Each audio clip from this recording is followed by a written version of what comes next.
inside Thursday night. How's it going? Alright, strip back, good crack, multi-trade podcast. Share the knowledge you know, help to make our sector grow.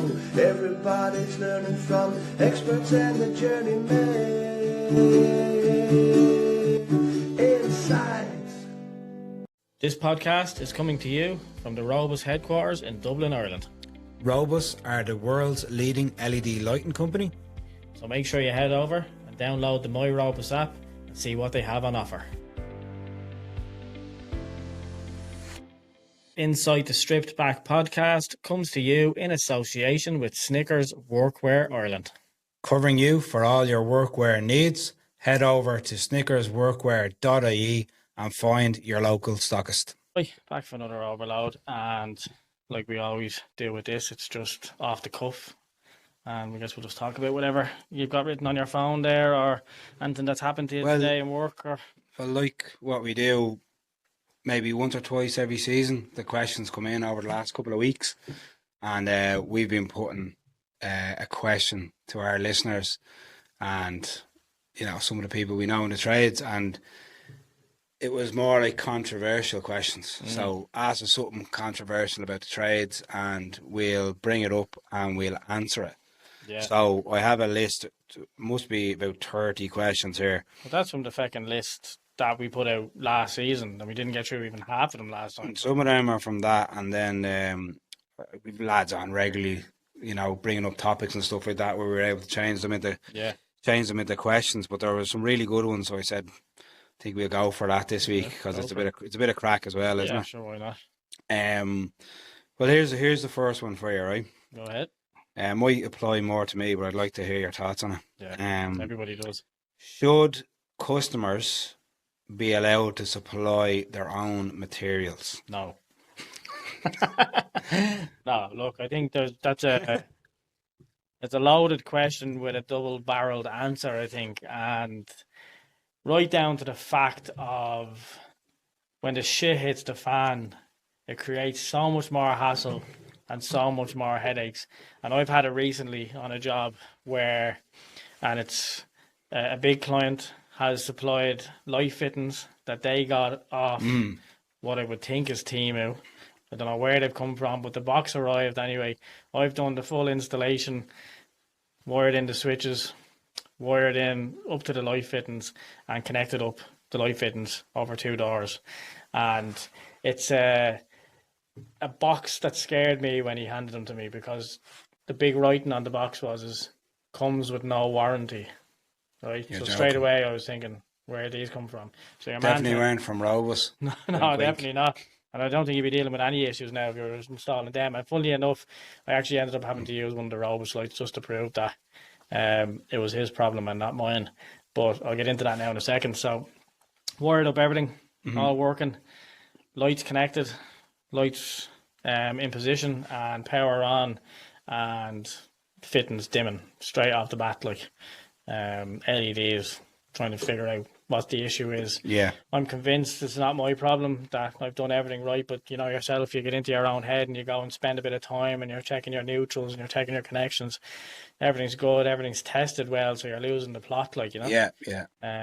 So I'm looking up his details on the stuff that he's bought, like, and it's from New Zealand or something, you know. Yeah. And they have, you know, certain specs with them, like they'll only work during certain voltages and stuff and hertz as well, like, you know what I mean. So it all has to be suited to whatever to the grid standard. To the grid standard, yeah.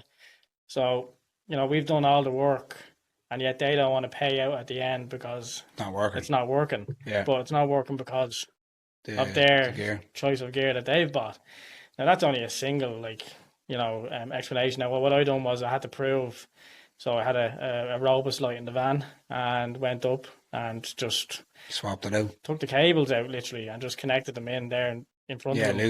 Loose, and just powered it on, bang, lights on, 4K lights in his face. Yeah. And that was proof then that we could get paid, you know. So that would have been, you know, avoided if they just leave it to maybe have the conversation with the contractor, tell them what you want, and go down the route of them being given a few options by the contractor, and at least then then the warranty's there, and if it doesn't work, it's on you. Like, you know what I mean? At least then Well, it's on you. that was a lucky enough one for you. But like, what happens if you installed the lights and they were working when you left, and then the next day they ring you and say, well, like, those lights you installed yesterday are not working. There must be something wrong on your end, and then you have to obviously book them in a slot for the next day, go out, do the job, and then obviously get your findings, and then you have to build them for it. Like, who's footing the responsibility there? Like, Yeah.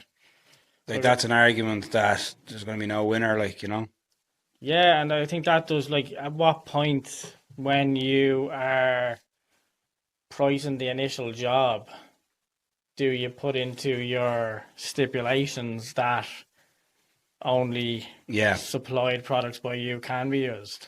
Yeah, well, that's another thing. Or you could go down the route of saying, well, here's 5 or 6 different brands or products that I'll only use, take it or leave it. Because, you know, I've been to jobs where, you know, people have supplied things and like they're the cheapest of crap basically, and either they don't work or after a couple of weeks they don't work. I find that a lot with the sockets. Like, if you get a cheap brand socket, the pins on them over time from constant plugging in and out, the grab pins slowly loosen, and then you're getting a call to say, well, the socket that you've installed is not working. But you've had this conversation with me before, back on, I think, our audio episodes, where we were talking about, you know, it's not even just a client. Like, say you're working on behalf of another company, if it's solar or something like that, and they're providing products as well, and you're doing the work, when you know that it's not a product that you would typically use inside a fuse board, you know. If it comes down to the RCBOs or whatever it is, and you would use a certain brand that would be popular to you, and you know that you have no issues with it, you never get any callbacks, and then all of a sudden then you're handed this box full of you know, certain brands products that you would second guess installing, and you wouldn't do it on any of your own jobs. Like, at the same time, you have to go with it, like, you know. Yeah, and look, that comes down to cost then with the companies. Like, obviously for better quality materials you're going to pay a little bit extra, but leads into the next question. Are the Irish consumer more worried about the price of the jobs or the quality of the jobs? Well, I think straight off the bat, like, when you come to looking at any works, like I was saying to you, it's all down to the demand of it. You know, if you're thinking about the demand of the work that needs done and how important that work is for you to be done, and in the time frame that it needs to be done in, I think that then adjusts to the price as well. Like, I spoke to you, like, when, you know, I was getting a bit of work done on the house, and there was a certain bit of installation work that needed to be done up on the roof, and it needed to be done ASAP. And I'm trying to match up pricing for me as a man in the role that I'm in per hour, and what price we put in, and companies having to accept that. And then I'm trying to match it up to, right, that's skills and time and effort that I've done over time of an apprenticeship that I've got, that's worth money. So straight off the bat, he's got his qualification, he's got his certificate, he's insured, he's registered, and there's backup there, so there's warranty there behind it. So that's worth money, and it's straight off the bat. Like, you're not just contacting somebody off Facebook, you know. So straight away you're at a level of price, like, you know what I mean? So I think if you're looking to get the right man for the job, and you're going to get a job done that's a good job, and forgetting about time on the job or how long it takes or how quick he does, or how, like we've spoken about it before, it's not about time, it's about quality, and it's about you know, knowing how to do it well, and somebody who can do a job well can do it quicker than somebody else.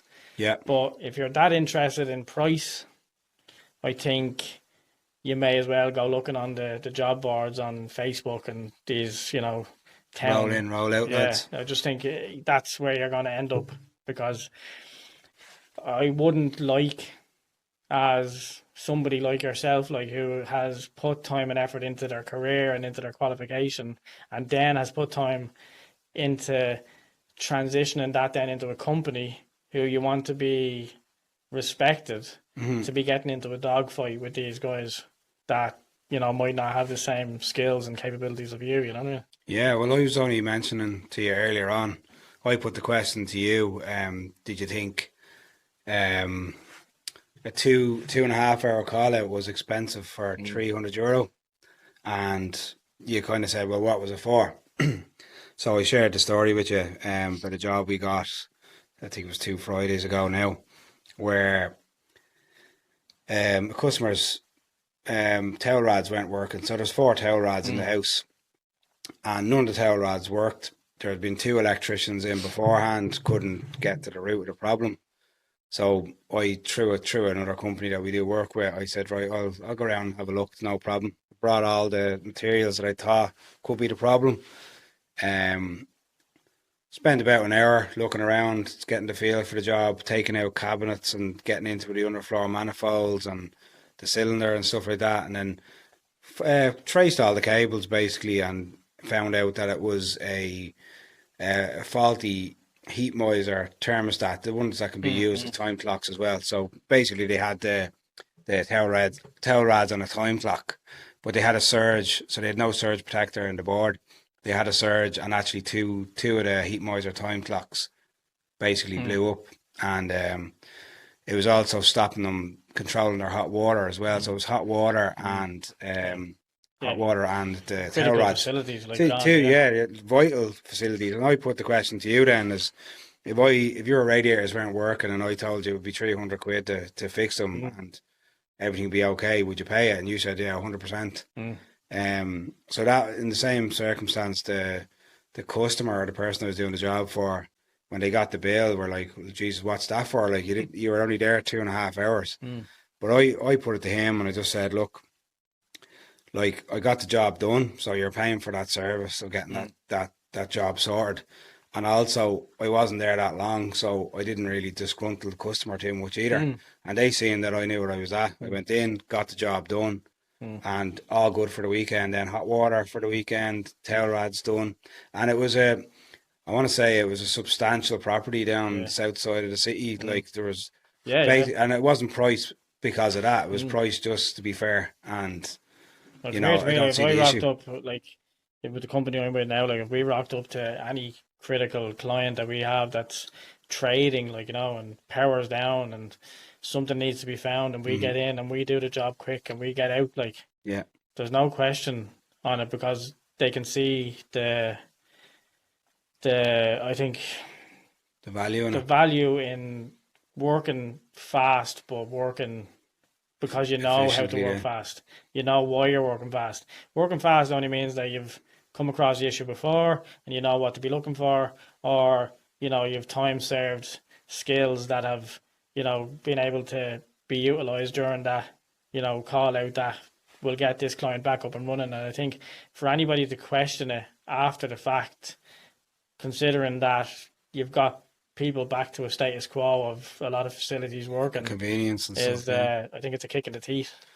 I was a bit taken aback by it, and the whole thing was my argument, not that I argued over, I just stated, like, do you think that customer is happy that I'm the third electrician to be here? It's not only my 2.5 hours, it's I can only imagine the other lads were there for maybe 2 hours a piece as well, or 3 hours a piece. Like, that's over a full day of inconvenience for that customer without a result, like, you know. And it's not your fault that other people didn't get the result.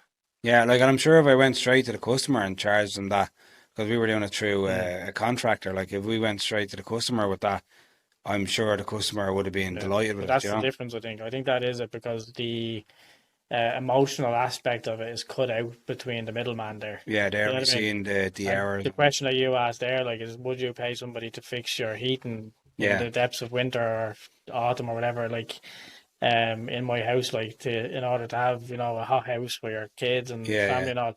Yes, I would.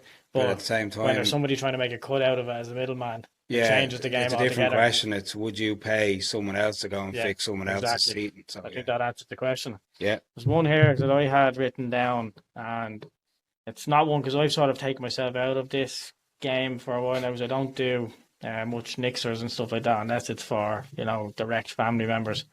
But at what stage do mates rates wear out? Like, do you continue that? They can wear out fairly quickly. I'll tell you that, because I've been down that road, and it's especially for tradespeople that are friends with people that aren't tradespeople.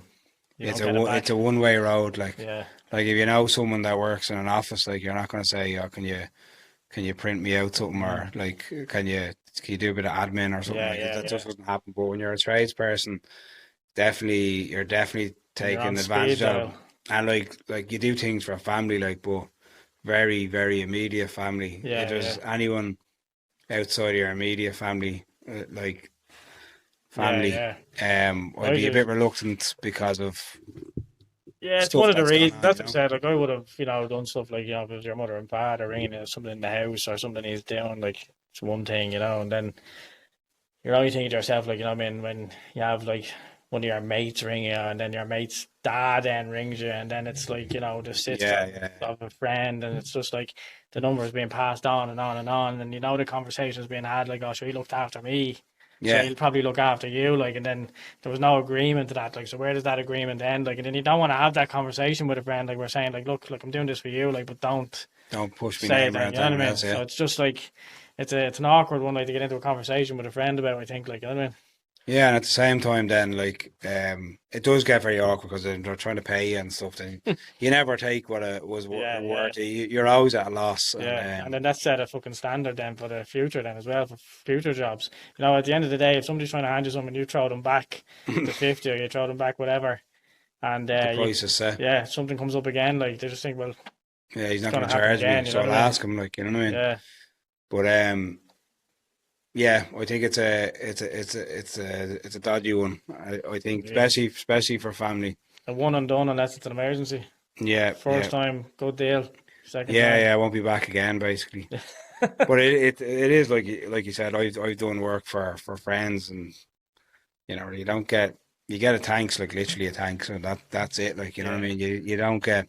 Now look, your good deed is done. It's, I don't know, might stroke your ego a little bit to say that you done something for somebody, but like you might get a bottle of wine out or something. Maybe when you're busy, like you have a family, like you're that time has only been taken away from your kids, like there's no thanks on that. And same to me, like when I'm busy, like I'm busy with work, taken away from your work, and you're taken away from your family time as well. So it's important. I'm a little bit more wide to that these days. I used to be a bit of a softie for it, to be honest. Well, I guess we'll wrap up on this one. We'll hit a few questions on the next one again, will we? Yeah, I think so. Yeah, spot on. I'll catch you next week. See you.